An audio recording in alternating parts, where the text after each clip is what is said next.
Good morning. Welcome to the Long Live Alternative Parties podcast. Free Press Media Press Inc., an alternative parties books publisher, sponsors this podcast.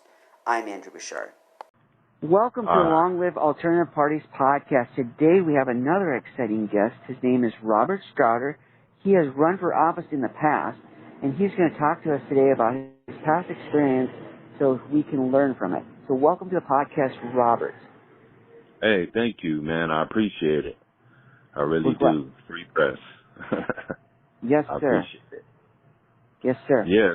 So you wanted you was asking me about the campaign, huh? Yes, we want to know about your past campaign. So kindly first start by giving us a brief background of yourself, and then we can discuss your campaign. So kindly give us an overview of who you are. Oh, my name is Robert Strawder. I'm from California, but I grew up in Las Vegas, Nevada. Didn't go to school. I'm not a political science major.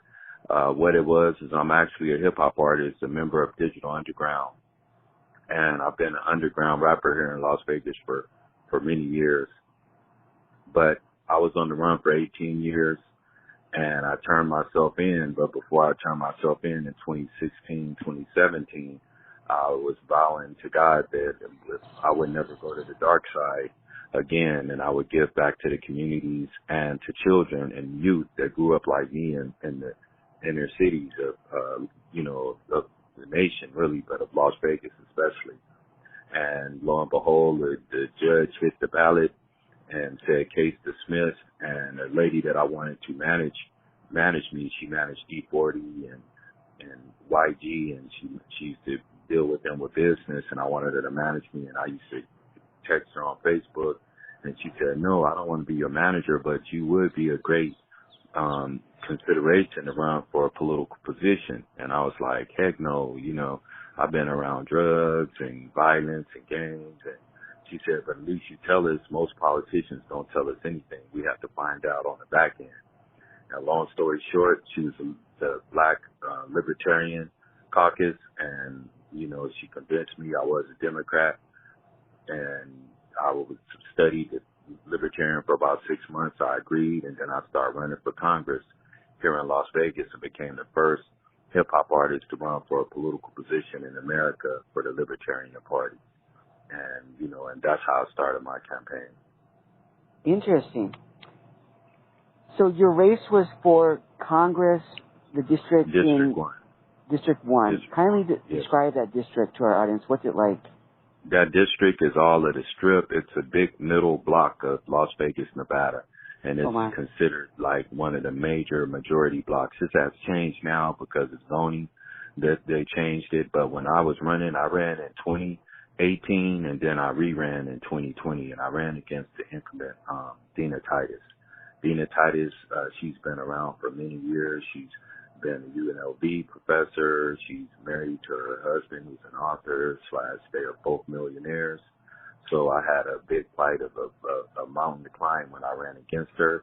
I was intimidated because it was my first time. I hit the podiums, and I didn't really much have my hot topics, what I wanted to, my main concerns, because I was just figuring out the political realm at the time.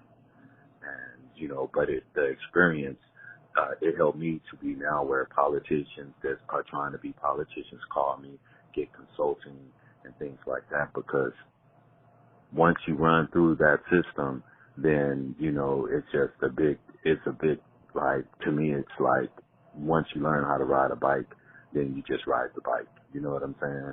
So now, once I did the 2018, I think I had like maybe 800 votes total. And then when I did 2020, I had like 2,800 or 3,000. So I like quadrupled my votes.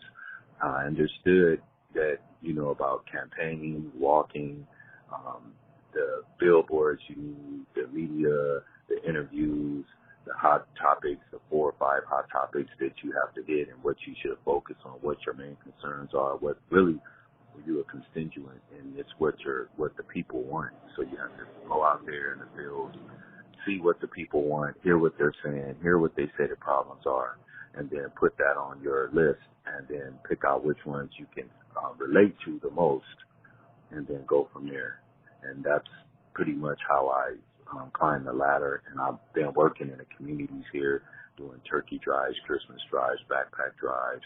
I've partnered with law enforcement, so I've just grew my base through just networking and just giving back to the communities throughout Las Vegas. So what were the hot issues for your campaign? My hot issues were education was first, because, you know, Nevada is 50th in education. So wow. I knew education, and then it was the community, where we spend our money at in the community. It was the immigration, how immigration was, and I wanted to bring more businesses, which are here now, which is ironic. I wanted to bring Amazon here and have lower tax breaks for them. If they relocate here, they can give jobs to inner cities and employ different individuals and lower their taxes and just bring big companies here. And now, like, all the Amazons and things like that are here right now, you know, and there's 3 or 4 different Amazon locations, big warehouse locations here in Las Vegas now. So that was back then when I had that on my list, you know. So just things like that, and bring the revenue and making, you know, Vegas rise to the top with economics. Sure. So does Las Vegas have a homeless problem like a lot of other cities do?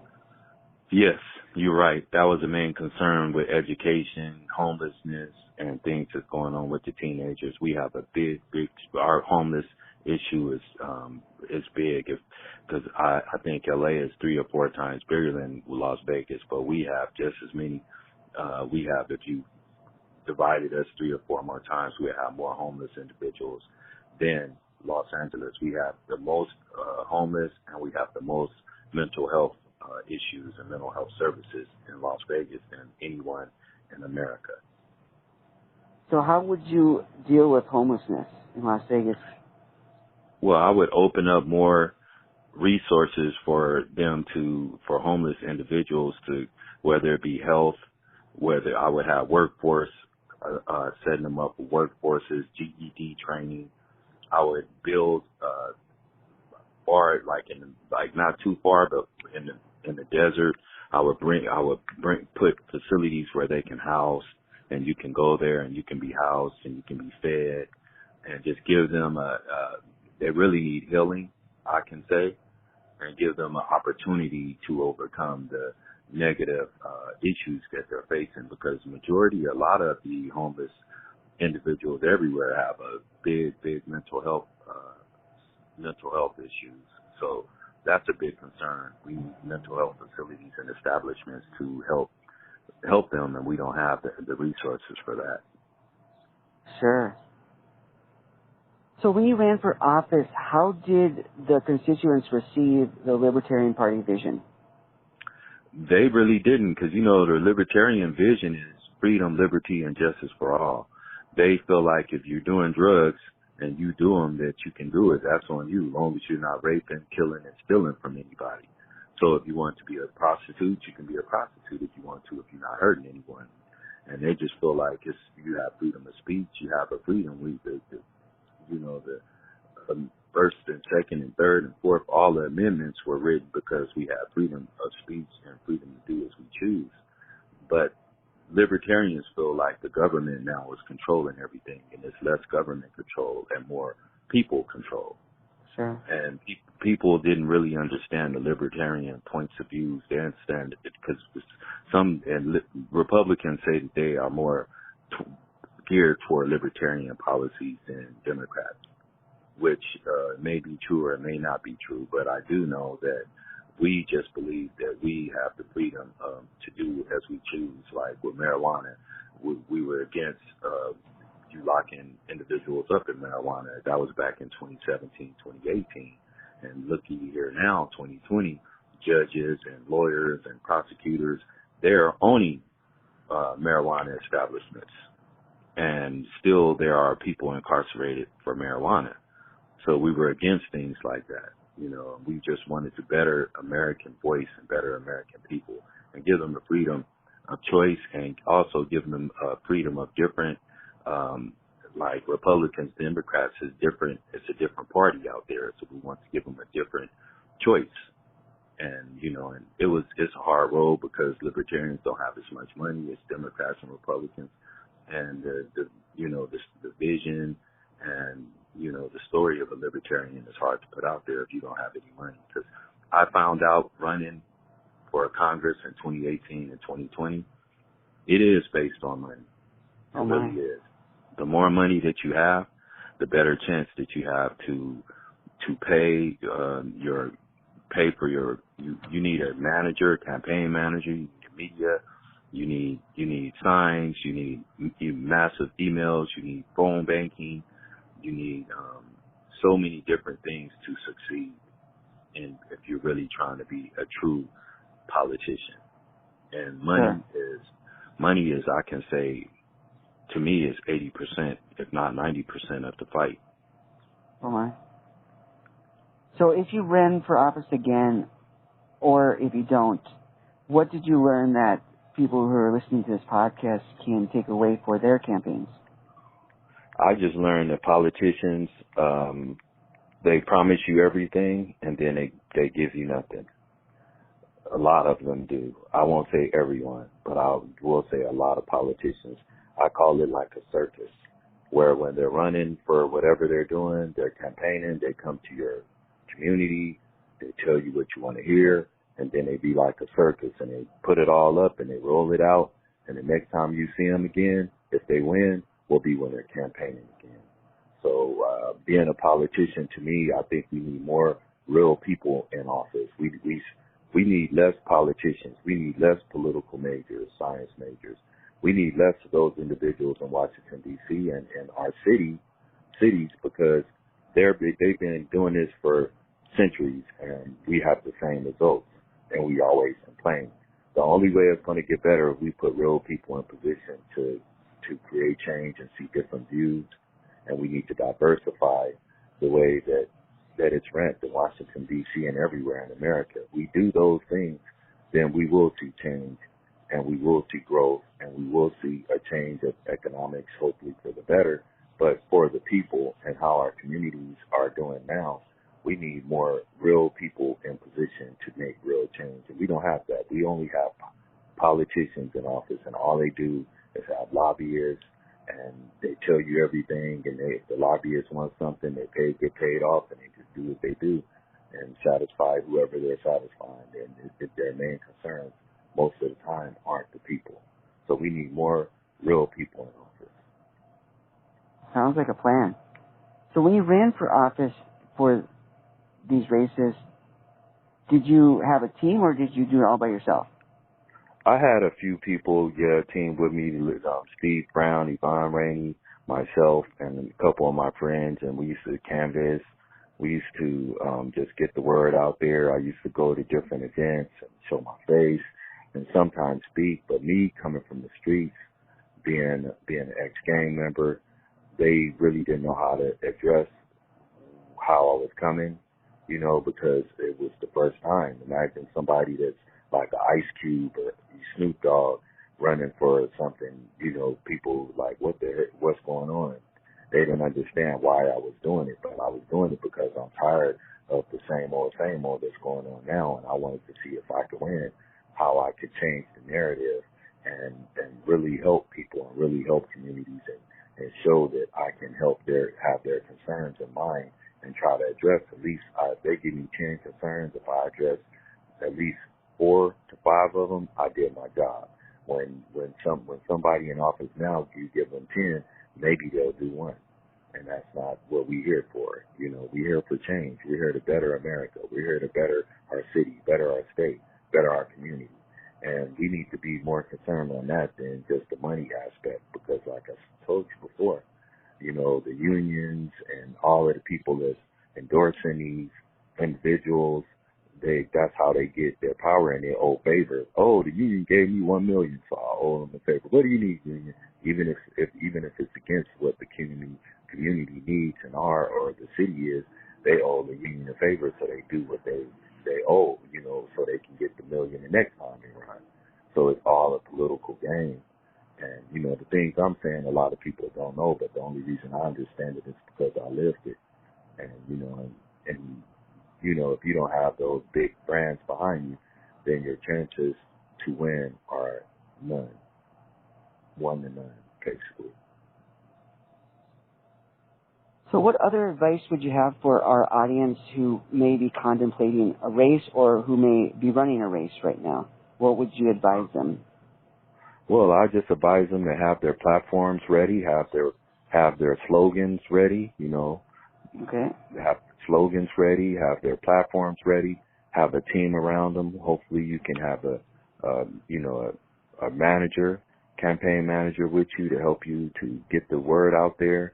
And your party, hopefully you get the right party behind you, and you hit the streets, and you do great marketing strategy, and you have your demographics of what you're hitting, what's your like me, my demographics were between 18 and 50. Those are my demographics. But know your demographics and address your demographics needs and issues. And hopefully that'll help you to organize your campaign. Get your signs up, get your email list going, get your mailing list going, get your phone bank list going, get your bank account. You have to open up a bank account for your donations, and you put your bank account and you have to have your name and what you're doing in your donation. For your banking account, you have to have 2 individuals. One individual besides yourself open up that bank account so it won't be any fraudulent things going on, and and things like that, and just have your message and just have faith in yourself. And when you get up there, just have your issues together and don't worry about everybody else's issues, because all politicians have the same issues. So don't feel out of the ordinary because you're speaking different than language than them. And, and be comfortable in yourself and just knock it out the park. There you go. So Robert, how can our audience support you in what endeavors you're pursuing right now? Oh, well, they can support me right now. I have a hip-hop entrepreneurship program, which is a very diversion. It's a social-emotional learning, social science program that's right now being implemented in high schools and middle schools here in Las Vegas and juvenile systems, and we partner with law enforcement. And what we do is we help individuals, youth, grow and know how important education is, and hopefully be entrepreneurs for America and be successful to society. So you can hit HHEPacademy.com, and you can hit a donation link and you can read up on me. Or you can go to Donna Street Community Center, DonnaStreetCommunityCenter.org, and read up on me and my story, and how I love helping the community and doing all these events, feeding the kids, feeding the families, feeding the seniors. And you can push that donate button on either functions, either of those websites. You can do that. Okay, so it's HHEPacademy.com and or Donald Street Community Center. DONNA, Donna, like the girl Donna. Okay. StreetCommunityCenter.org. Okay. Sounds great. So, Robert, thank you for coming on the podcast today and sharing your story, sharing your experience, and sharing the wisdom you gained from running for office. Oh, okay. And I appreciate you, man, and keep the fight up, man, and keep doing what you're doing. We need people like you and the company doing that, Free Press, and giving different political individuals opportunities that they wouldn't get if they didn't have the money. So appreciate you. Keep doing it. Appreciate the audience. Hope you guys enjoyed. Hopefully I inspired someone to be great and run for a political position and give you some free game on, how to address and how to get into politics before you start. Excellent. Robert, thank you kindly for coming on the podcast today, and we wish you all the best in your present and future endeavors. All right, you too. Take care. God bless. You too. Bye now.